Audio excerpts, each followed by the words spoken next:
Trevor the traction engine is old-fashioned, but he doesn't care. He knows that he is really useful, like his friend Edward, the blue engine. Early one morning, Trevor was chuffing about the vicarage orchard. He had important news for Edward.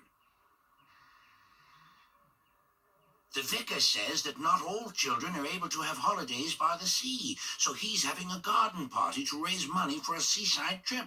I'm going to be the star attraction, chatted Trevor, giving rides to all the visitors. The vicar is putting up posters all about it. I'd like to help too, sighed Edward, but without my rails, I wouldn't be much good at a garden party.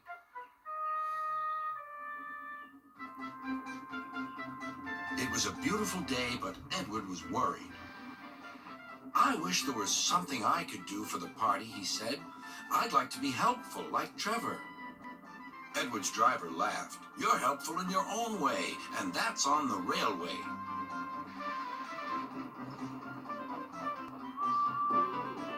Next day, it was Trevor's turn to look disappointed. He had bad news. The vicar's been so busy that he forgot to put up the posters. Now no one will know about the party. But Edward had an idea. Don't worry, he said. Everything is going to be all right. Then he explained to his driver. The vicar can paste his posters on my cab and coaches, so wherever I go, they'll go too. Well done, Edward, said his driver. I'm sure Sir Topham Hatt will agree. As indeed he did. Edward steamed happily through the stations collecting his passengers. Look, they said, the vicar is holding a party. We must go to that. Later, Trevor was resting in the orchard shed when Bertie rolled by. Hello, Trevor. Why are you dozing there like an old stick in the mud? I'm not dozing. I'm resting, replied Trevor. Then he told Bertie about the vicar's party. I'll be there too, boasted Bertie. I'm not sure people will want to ride on an old traction engine after traveling in a smart red bus like me. Rain and mud won't spoil my day, said Trevor. No, indeed, agreed his driver. We'll stay on the road, then we won't get bogged down.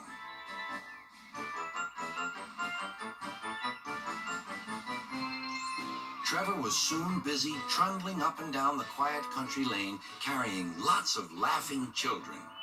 When he heard Bertie. Hello, old-timer. I'm taking everyone to the party. People have come from all over the island. Trevor gave Bertie a cheerful whistle and turned back toward the orchard. Then there was trouble. Help, I'm stuck, shouted Bertie.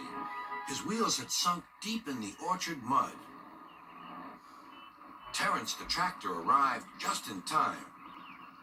I'm the one who has to plow fields, laughed Terence. We'd better get you out of here.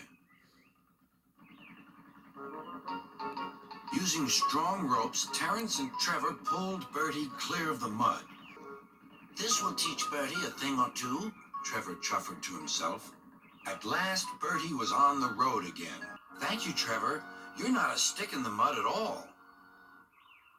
No, smiled Trevor. But you were, just for a little while. That evening, the vicar arrived to see Edward and his driver. Thanks to your good idea about the posters, hundreds of people paid to come to the party. We've raised lots of money for the children. Edward was very pleased, and Trevor fell happily asleep, thinking of all the children who would now get to the seaside at last.